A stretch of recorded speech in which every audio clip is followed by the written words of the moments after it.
ये जो दुनिया है ना, दुनिया ये एक नहीं 3 दुनिया है।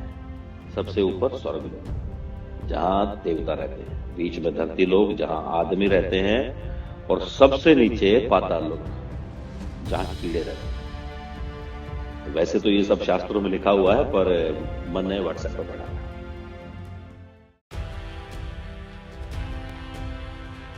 एक्टर बनने का सपना नहीं था।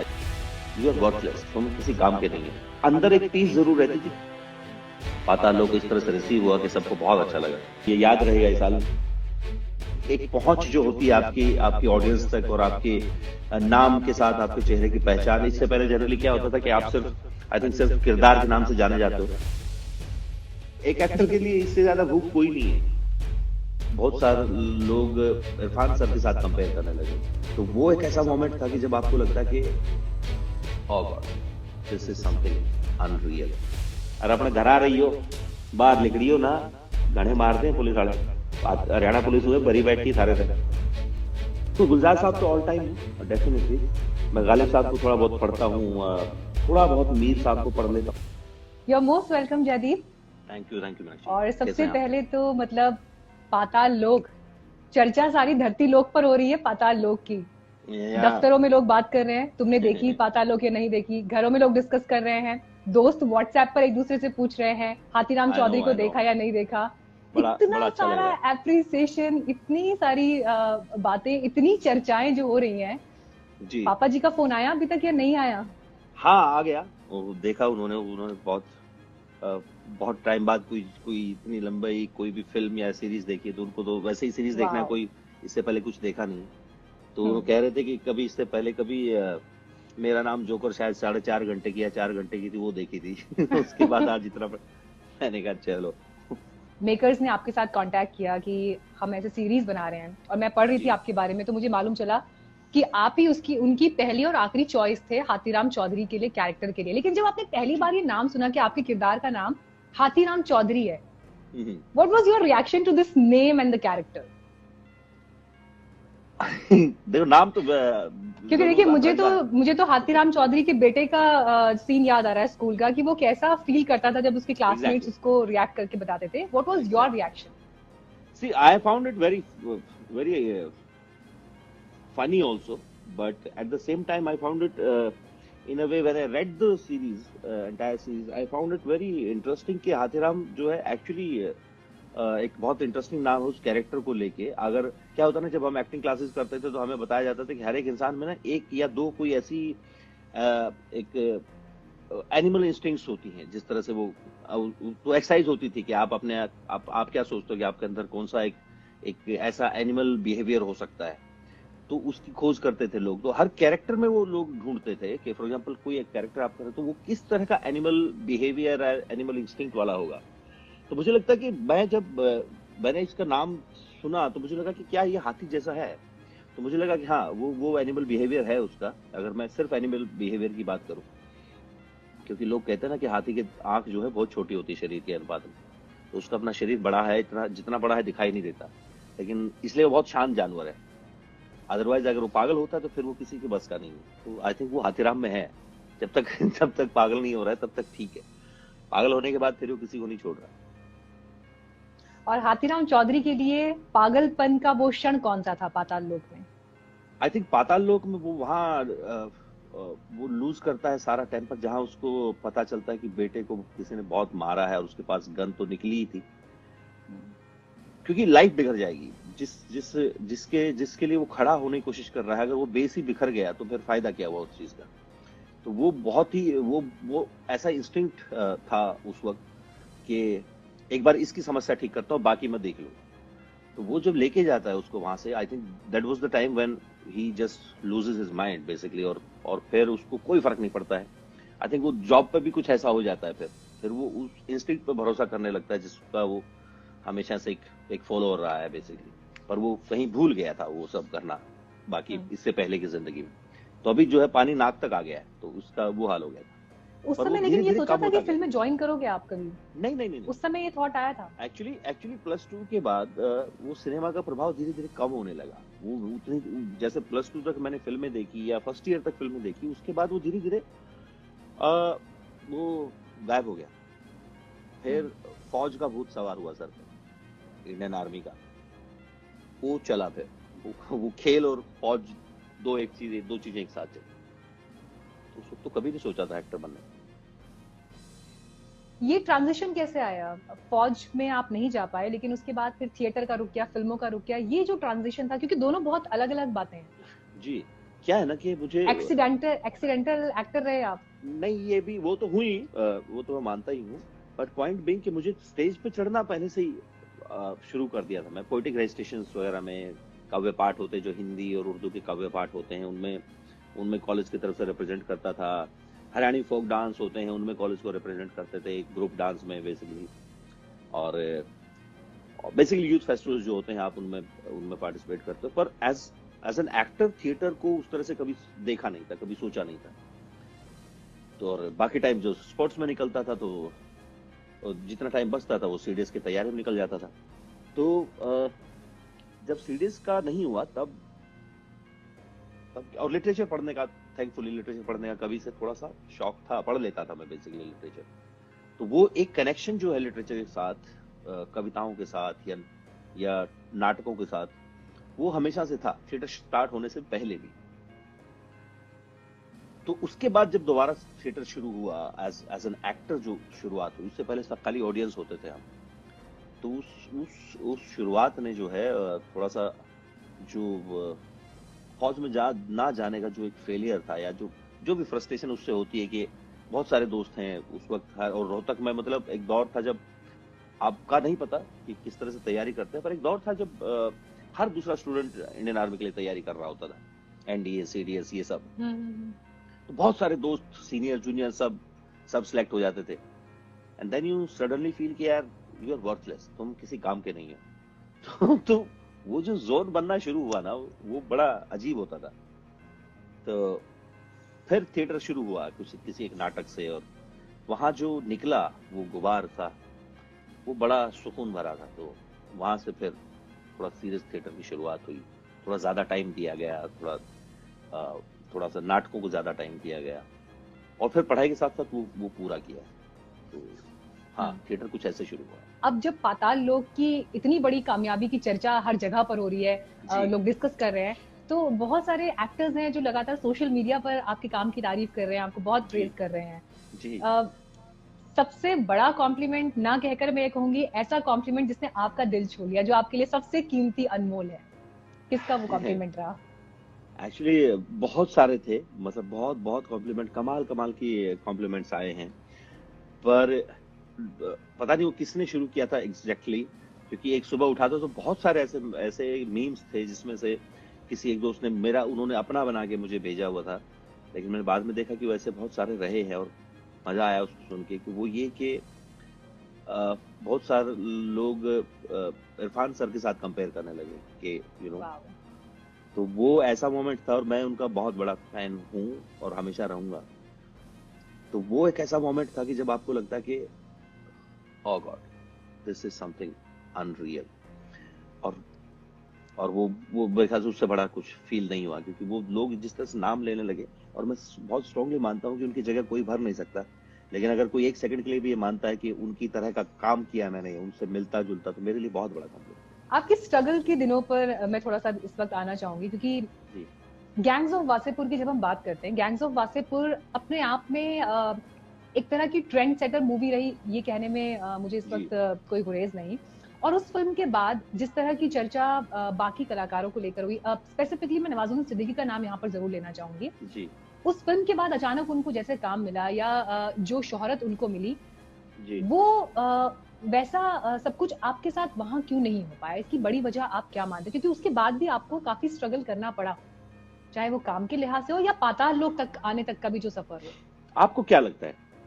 मैं जनरली आपसे पूछना चाहता हूँ, मैं तो आपके काम को बहुत पसंद करती हूँ। मुझे इनफैक्ट मैं ये बात हमेशा कहती हूँ कि जैसे हम इरफान खान की बात कर रहे थे, चाहे कोई फिल्म हिट हुई हो या फ्लॉप हुई हो, उनका जो किरदार है वो हमेशा क्लास रहा है, हमेशा शानदार है। मैंने आज तक किसी ऐसे शख्स को नहीं सुना जिससे ये कहा हो कि नहीं, मुझे इरफान का ये रोल पसंद नहीं आया, मुझे उनका ये काम पसंद नहीं आया।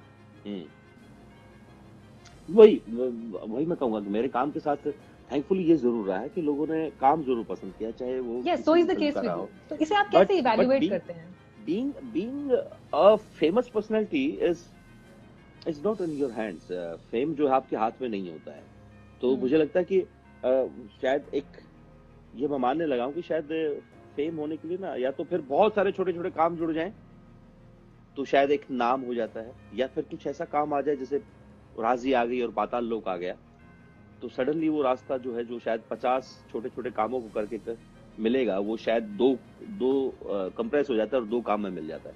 तो I think hmm. That's what happened with Nawaz भाई, क्योंकि उन्होंने सालों तक बहुत छोटे छोटे छोटे जो बहुत अच्छा काम किया हुआ था, और सडनली आप उनको एक लेंथ के साथ एक रोल में देखते हो, and you relate to that character, you enjoy that character, you get entertained by it. तो हम्म। किसी भी सूरत में आप उससे जुड़ जाते हो, तो फिर आपका, मुझे लगता है कि आपकी वो रीच जो है वो सडनली बढ़ जाती है। आई थिंक उसके लिए एक लेंथ चाहिए होती है एक, जिस दौरान ये आप मेरा मुंबई मानना में है। स्ट्रगल कर रहे थे आफ्टर जी एफटीआई एंड थिएटर वर्क, वो स्ट्रगल के दिन कैसे थे? और ये मैं स्पेसिफिकली इसलिए भी पूछना चाहूंगी कि हमने देखा आपने, आई थिंक जहां तक मेरी जानकारी में, आप कंफर्म भी कर सकते हैं कि आप टीवी की तरफ नहीं गए। जी मैंने आपको विज्ञापनों में नहीं देखा, आपने उनसे एक दूरी, जी एक डिस्टेंस मेंटेन किया, क्योंकि जी बड़े पर्दे पर आप अपनी भूमिका और अपने किरदारों के लिए मेहनत कर रहे थे। जी लेकिन देखिए, ये भी कैसा संयोग है कि पाताल लोक आता है, और वो पाताल लोक इंटरनेट के जरिए, वेब सीरीज के जी जरिए, टीवी के जरिए, मोबाइल्स के जरिए लोगों के सामने जी है, और आपको जी ऐसी कामयाबी दिलाता है जो अपने आप में फिनोमिनल है। किसी ने सोचा भी नहीं था कि यस, एक सीरीज आके एकदम से सब कुछ बदल देगी। True true. कैसे और देखते हैं आप इसको? देखो, मैं शहर में आया था, तो हमें 2010 में पहली फिल्म आई थी। उस वक्त ओटीटी प्लेटफॉर्म के नाम पे ऐसा कुछ होता नहीं था, ऐसा कुछ था नहीं। और विज्ञापनों का ऐसा है कि विज्ञापनों का जो ओपन ऑडिशन लेने का जो स्टाइल है ना, वो बड़ा अजीब सा लगता था मुझे। वो ऐसा था कि एक आदमी ऐसे स्टूडियो के साथ बाहर भीड़ लगी हुई है, 50 60 100 एक्टर खड़े हुए हैं, and they are waiting for just for casting director जो बाहर निकलता है और वो देखता है चेहरों को, अच्छा हाँ तुम अंदर आ जाओ, तुम अंदर आ जाओ, तुम अंदर आ जाओ। इट्स लाइक बिकॉज एक लुक उनके दिमाग में होता है। हम्म। तो मुझे ना वो बड़ा, मैं एक दो जगह गया एक दो दोस्तों के साथ शुरुआती दौर में, तो मुझे बड़ा इंसल्टिंग सा लगा, पता नहीं क्यों। मुझे लगा कि यार ये तो अजीब सी बात होगी। मैं तैयारी करके आया था, मैं पढ़ के आया था, मैं सिनेमा की एक तरह से ट्रेनिंग लेके आया था। तो मुझे personally, I am not saying कि वो सही है गलत है, वो सबकी अपनी अपनी सोच है, पर मुझे लगा कि ये नहीं है, ये कोई ऐसे एक उंगली हिला के इशारा नहीं करेगा मुझे कि तू सही है या गलत है। जबकि वो अपनी जगह सही है, उनको तो लुक देखनी है सबसे पहले, तो क्योंकि विज्ञापन में सबसे पहला काम ये होता है कि आपकी लुक जो है उसके किरदार के साथ मैच करती हो, क्योंकि इतना वक्त नहीं है कि आपको लुक चेंज करने का मौका मिलेगा। बट उसके बाद से मैं विज्ञापनों के उस पर नहीं जाता था अनटिल अनलेस कोई मुझे बुलाए कि एक बार चलो आपके साथ ये टेस्ट करके देखते हैं। हाँ, टीवी की तरफ नहीं गया, आई थिंक करने का मन नहीं था, या अपने आप को फिट नहीं पाता था मैं उस साइड। सिर्फ फिल्में बची थी और तब तक ओटीटी प्लेटफॉर्म होता नहीं था। फिल्मों में ही जा पाते थे, जिसके भी ऑडिशन होते थे, तो एक कुछ जगहों पे खराब ऑडिशन हो गए तो उनको लगा कि हाँ ठीक है, शायद उनका अपना अनुभव रहा कि हाँ ठीक है, एक एवरेज एक्टर है, चलेगा, कोई बात नहीं, कभी देखेंगे, मौका मिलेगा। एक दो जगह अच्छे ऑडिशन हुए तो वो तो कुछ कुछ कॉन्ट्राडिक्शन हो जाता है अब। तो बस ऐसे ही रिजेक्शन पापा की दो चार फिल्मों में, तब तब जाके फिर आक्रोश मिली। और एक्चुअली आक्रोश के साथ भी, पहली फिल्म के साथ भी किस्सा है कि वहां किसी और फिल्म का एक ऑडिशन चल रहा था जो कि इंडियन आर्मी के लिए कुछ बना रहे थे, और वो फिल्म बाद में बनी भी नहीं, शेल्व हो गई। और सेम डायरेक्टर जो है वो, कास्टिंग डायरेक्टर जो है वो आक्रोश के लिए वो कर रहे थे।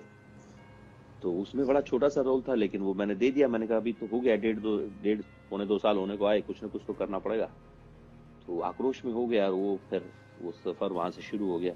आक्रोश के दौरान ही प्रियदर्शन जी ने मुझे खट्टा मीठा दे दी। तो बस वहां से काम मिलता चला गया। मुझे लगता है कि और उतनी सारी पब्लिसिटी करनी आती नहीं थी अपने आप से, फिर से वही बता रहा हूँ, मुझे लगता है कि ये हमेशा से रही है। तो हाँ, पता नहीं अब क्या बोलूं इससे आगे, समझ नहीं आ रहा। मैंने व्हाट्सएप पे जब आपके नाम के साथ आपका डीपी देखा, उसमें आपने लिखा जी हुआ था डिट्टो कॉपी बाबूजी की, हाथीराम चौधरी। पिताजी ने जब ये सीरीज देखी उन्होंने पकड़ जी लिया कि बेटा तो मेरी तरह ही चलता हुआ दिखाई यस, दे रहा है। कुछ चीजें जो जो हाँ। छोटी छोटी चीजें उनकी मैंने चोरी करके इसमें डाल दी हैं।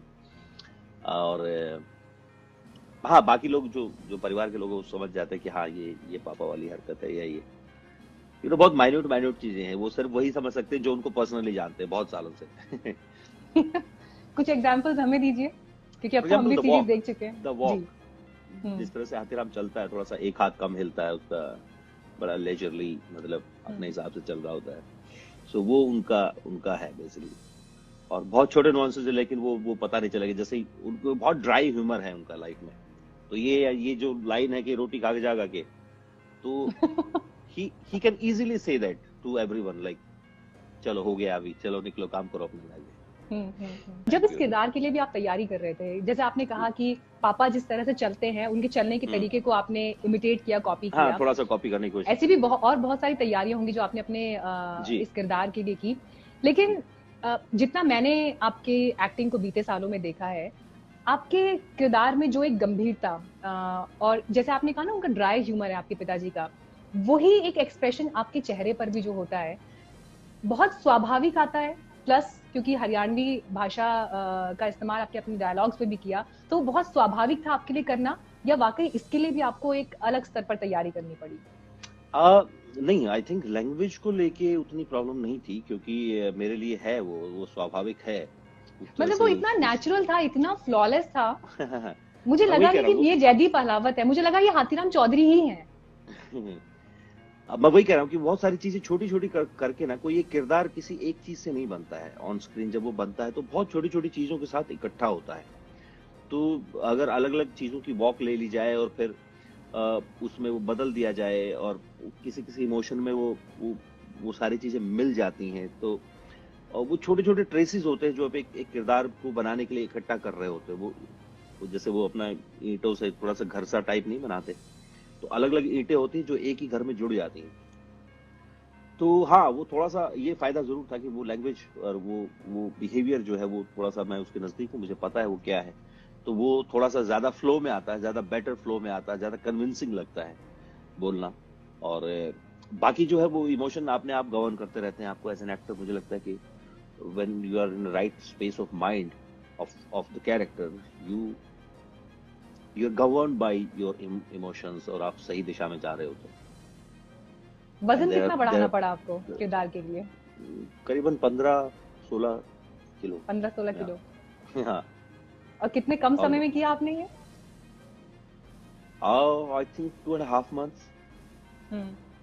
अब थोड़ी चिंता बढ़ना हो रही है बढ़ कि अब तो बहुत पाताल लोक ज्यादा, निकल गया, कंट्रोल भी करना है बहुत वापस? ज्यादा। और ऊपर से लॉकडाउन हो गया, कुछ कर नहीं पा रहे हैं। काफी ज्यादा चिंता हो रही है। हम्म। कोई नहीं, हो जाएगा, अ, वो भी ठीक हो जाएगा। आपकी जर्नी में थोड़ा आपको पीछे लेकर मैं चलती हूँ।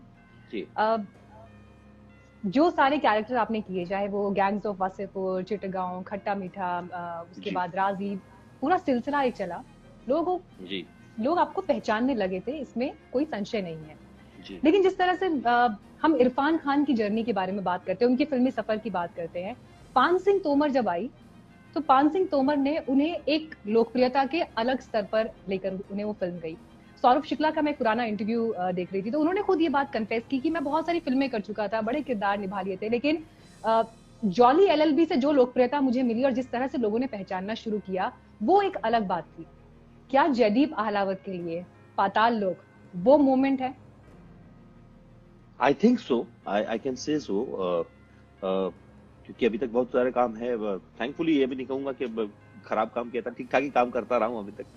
बट आई थिंक एक पहुंच जो होती है आपकी आपकी ऑडियंस तक, और आपके नाम के साथ आपके चेहरे की पहचान। इससे पहले जनरली क्या होता था कि आप सिर्फ, आई थिंक सिर्फ किरदार के नाम से जाने जाते हो, और लोग जनरली आपका नाम नहीं जानते हैं। तो आई थिंक ये वो नाम है जहां आपका नाम भी और किरदार का नाम भी दोनों मिक्स हो गए हैं। Now they are one in a sense.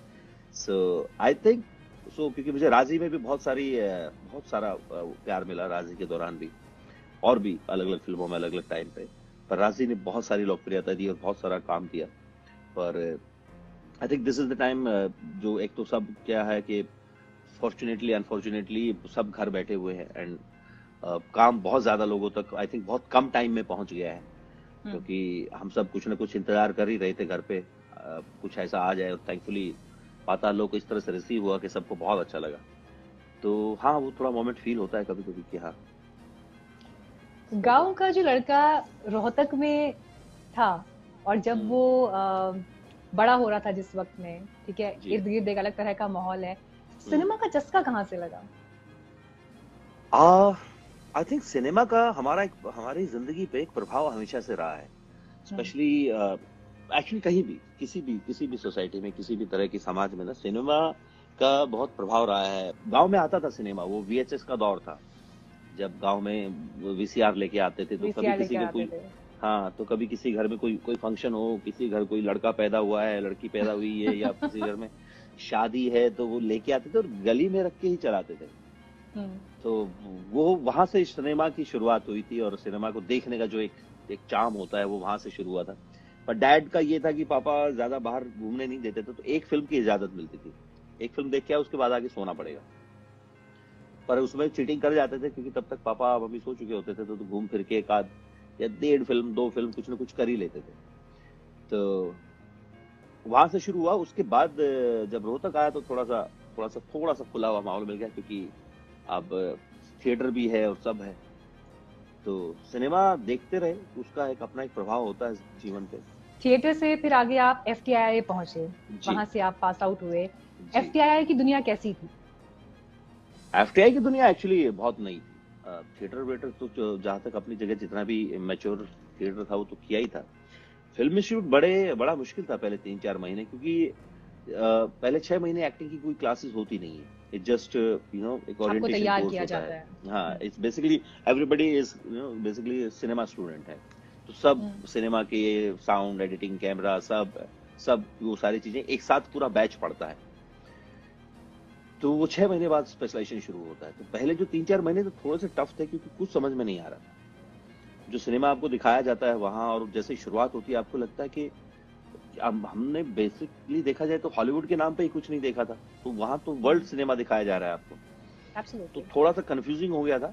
But then there are seniors, you can talk to, और थोड़ा सा अ, उनसे बात करके फिर आपको लगता है कि नहीं, लेट्स स्टे, देखते हैं ये क्या चल रहा है।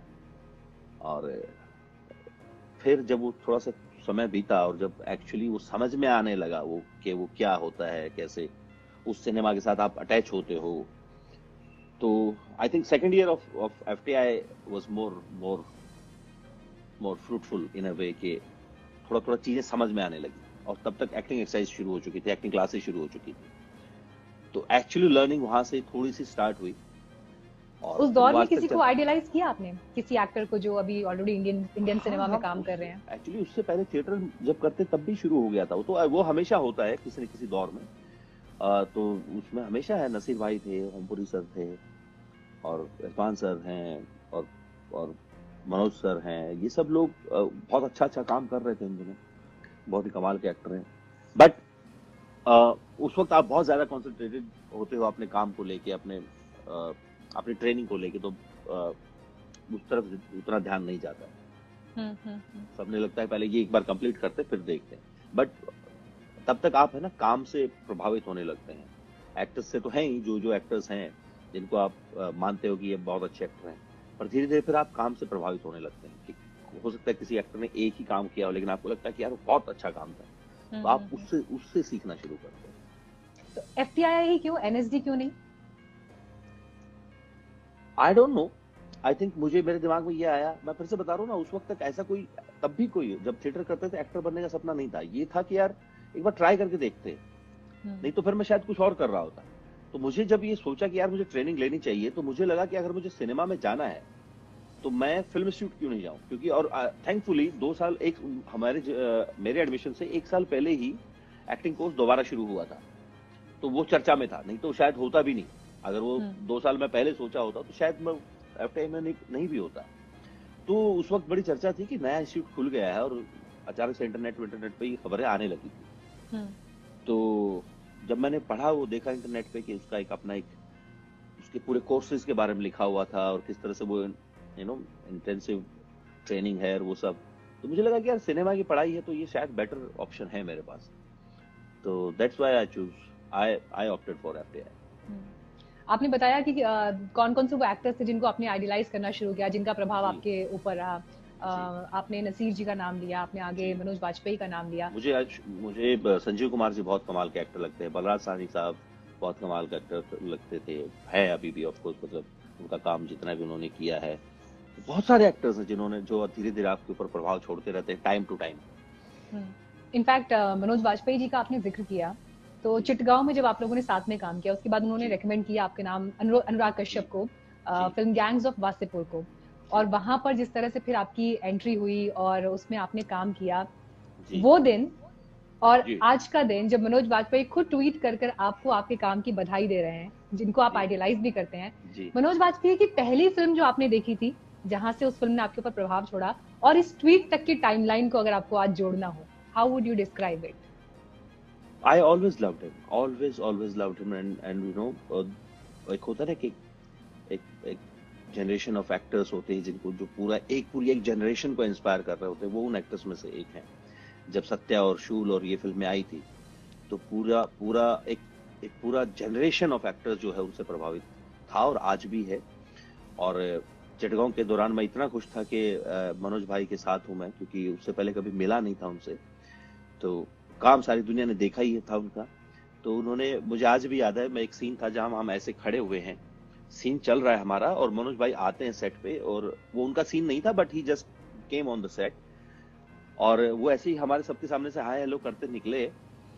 और पता नहीं मनोज भाई को याद होगा कि नहीं होगा, और निकलते वक्त उन्होंने मुझसे हाथ मिलाई, और हाथ मिलाया, उन्होंने मुझे ऐसे देख के कहा कि यार यार बहुत बहुत बहुत इंटेंस आईज हैं तुम्हारी।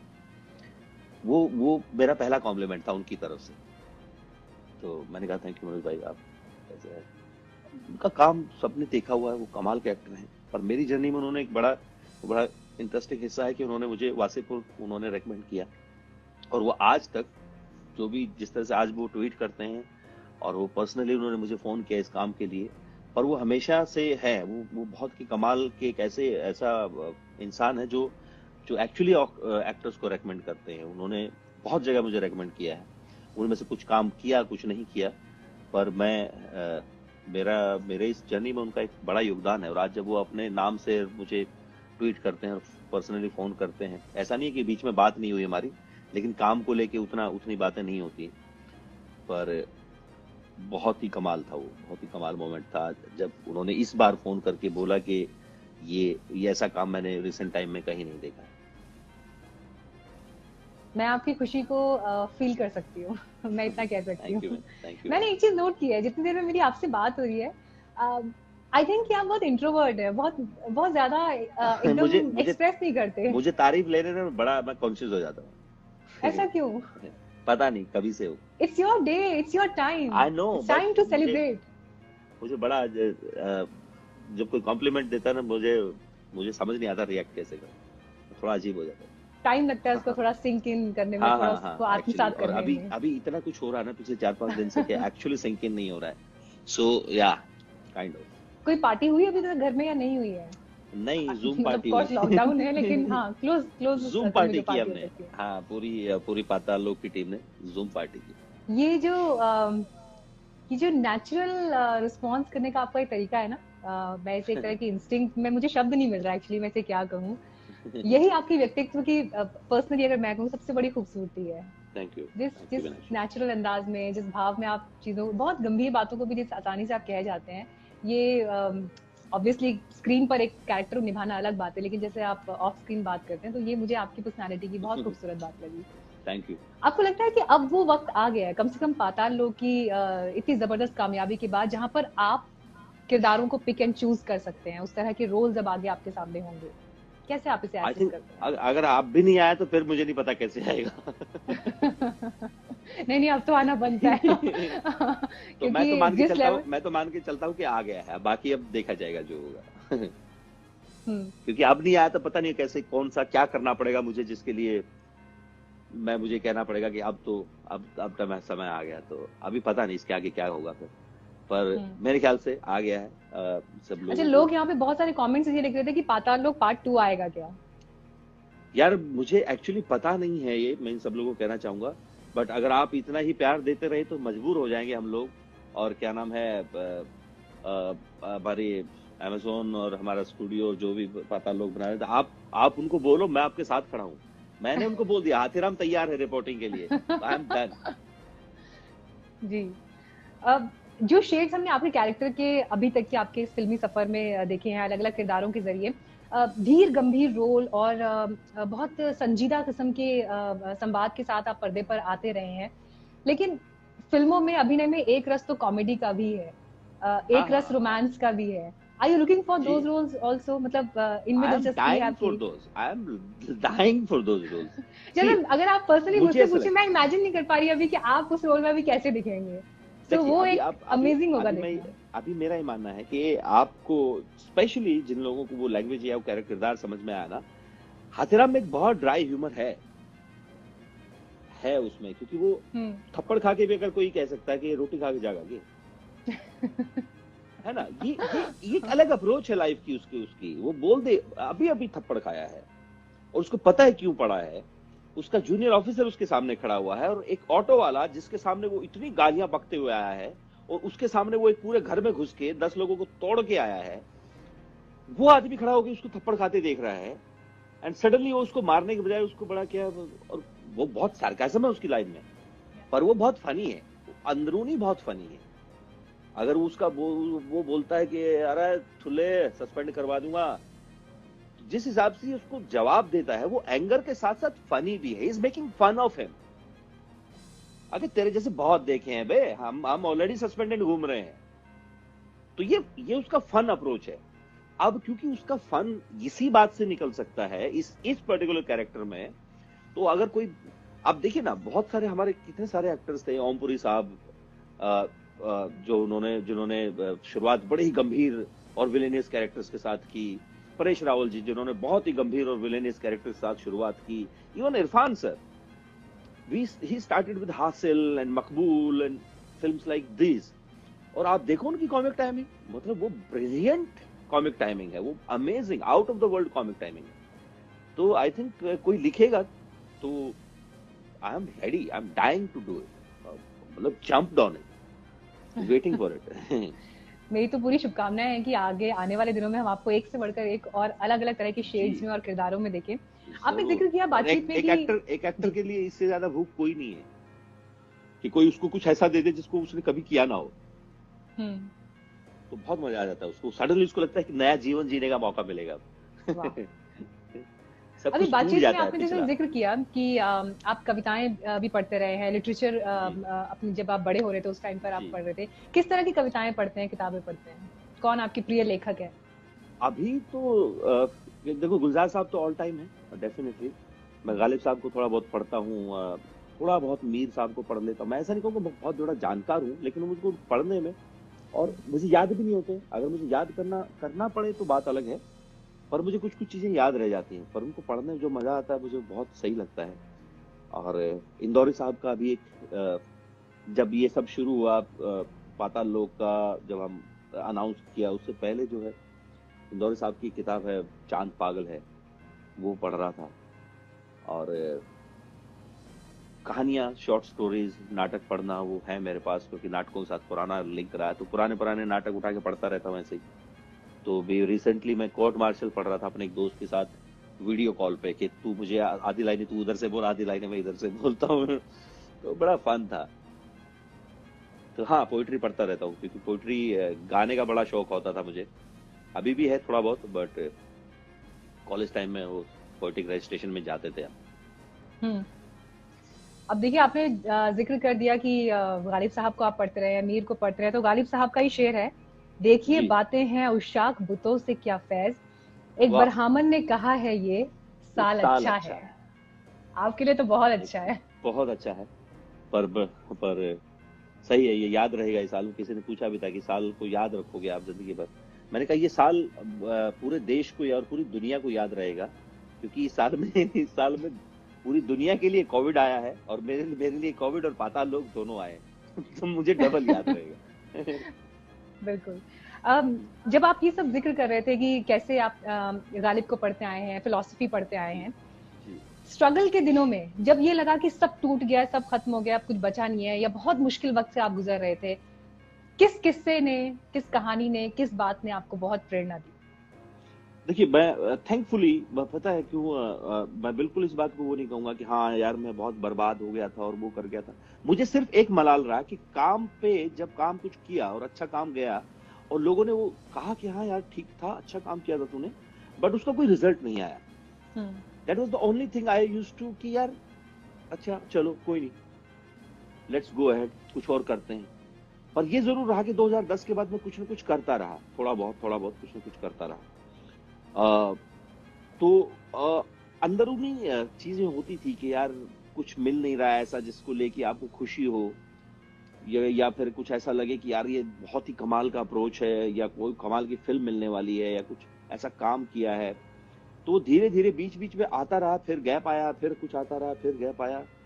तो आई थिंक वो टूटता जुड़ता रहा। तो आई थिंक बहुत बहुत बुरी हालत में तो नहीं था मैं कुछ, पर अंदर एक टीस जरूर रहती थी कि यार कुछ ऐसा नहीं मिल रहा करने को जिससे जिससे थोड़ा सा गुबार निकले अंदर का, कि मजा आया कि हाँ यार आज वो कुछ काम करके आए थे तो ऐसा पढ़ के सोएंगे आज।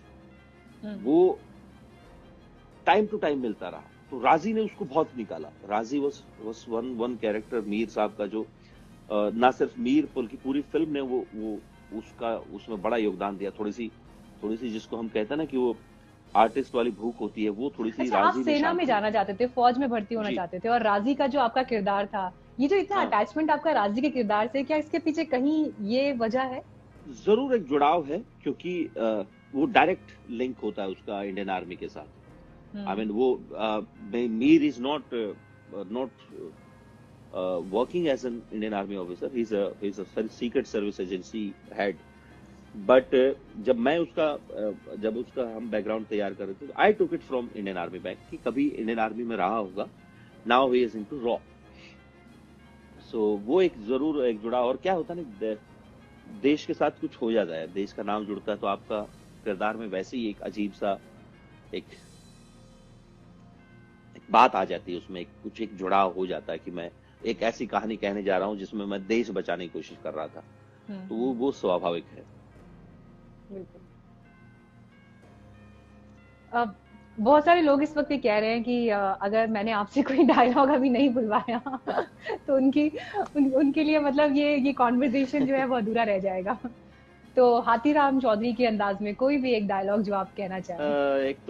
एक तो सारे के सारे थैंक यू सो मच। एक तो ये इतने इतने क्या होता है ना, जब आप ये सब कह रहे होते हो, जब ये लाइनें कह रहे होते, जैसे फॉर एग्जांपल वो एक जो डायलॉग मैं आपको बोल रहा, ठुल्ले सस्पेंड करवा दूंगा, अरे तेरा फूफा पहले सस्पेंड आंडा है, ये एक्चुअली इमोशन है। डायलॉग था नहीं वहां। तो अभी वो ऐसा लगने लगा, अरे यार हाँ यार, ये it's very amazing nice feeling कि छोटी छोटी लाइनें जो है वो ऐसी हिट हो गई हैं। और बट मुझे मेरा फेवरेट वही है, वो जो जो लाइन है वो बड़ी इमोशनल, और इमोशनल नहीं इन द सेंस कि वो बड़ी क्रक्स है पूरे पाताल लोक का, कि ये जो दुनिया है ना, दुनिया ये एक नहीं 3 दुनिया है।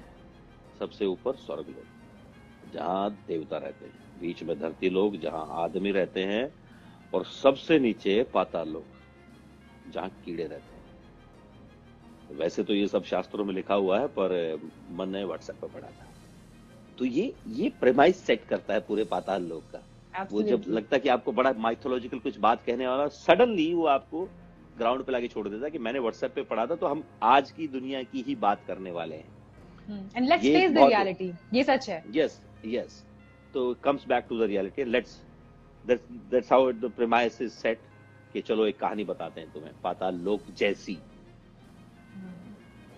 जी। हरियाणा से बहुत सारे मैसेजेस आए हैं, वो कह रहे हैं कि हरियाणा के लोगों के लिए आप कोई संदेश दीजिए, हरियाणवी में दे दीजिए, जी।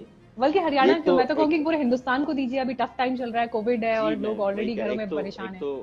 एक तो वेस्ट बंगाल में जो साइक्लोन का वो है, वो बड़ा बड़ा वो है, सब लोगों के लिए प्रार्थनाएं हैं। और दूसरा ये कि अभी भी हम कोविड-19 से बाहर नहीं निकले हैं, तो प्लीज थोड़ा सा बच के रहिए, अपने घर पे रहिए, सुरक्षित रहिए। और हमारे डॉक्टर्स बहुत मेहनत कर रहे हैं और हम सबको सुरक्षित रखने की, तो उनकी और परेशानी ना बढ़ाई जाए, और कम से कम आप सुरक्षित रहेंगे तो आपका परिवार सुरक्षित रहेगा। ये सब आप ध्यान रखो, और घर पे बैठ के देखो, पाताल लोक है आपके पास देखने के लिए, कोई दिक्कत नहीं है। आप 2 बार देखो, धीरे धीरे उसमें और छोटी छोटी चीजें हैं बहुत सारी जो समझ में आएंगी। आई एम श्योर, मैं आपको लिख के दे रहा हूँ, उसमें कुछ ऐसी डिटेल्स हैं जो आपको मजा आएगा कि अरे ये उस टाइम नोटिस नहीं की थी। तो पर यार सुरक्षित रहो थोड़ा सा। और जहां तक बात हरियाणा वाला की है, ये और ये पागल, इन नारा स्वाद सारे दिन अपने हाथीराम के डायलॉग सुने जाइए, घने बौड़े ना बनो सारे, उड़ जाके देख लेता ना, मार में दौरे सुनना जरूरी है के सारे कुंगर इकट्ठे हो रहे। ठीक से ना, थारा स्वाद आ रहा था हमने, काचे काटो और अपने घर आ रही हो, बाहर लिकड़ी हो ना, घने मार दे पुलिस वाले। हरियाणा पुलिस हुए भरी बैठी थारे थे। ठीक से। वाह, राम राम। बहुत खूब, बहुत खूब। थैंक यू जयदीप आहलावत, मेरी जी। बहुत सारी शुभकामनाएं आपको, और बहुत शानदार ये बातचीत रही। और जो ये साल आपके लिए आया है, गालिब के शब्दों जी में जो हमने कहा कि ये साल अच्छा है, मैं चाहती हूँ कि आने वाले साल भी आपके लिए इतने खूबसूरत साबित हों, और एक से बढ़कर एक किरदार जो है हम पर्दे पर आपके जरिए अब देखें, और बड़े पर्दे पर भी एक से बढ़कर एक चीजें आए, और जो सपने आपने देखे हैं आपके, वो सारे सपने पूरे हों। My wishes to you, and thank you so much, thank you so much for this lovely conversation. Thank you. और आप सबको भी बहुत बहुत शुक्रिया जिन्होंने इतना सारा प्यार दिया पाताल लोक को, और यहाँ जुड़े आप लोग। प्लीज देखिए, और अगर किसी ने नहीं देखा है तो उनको भी दिखाइए। कम से कम और कुछ नहीं तो इस लॉकडाउन में कुछ दिन हम आपके जो है वो मनोरंजन से भरने वाले हैं। Thank you so much.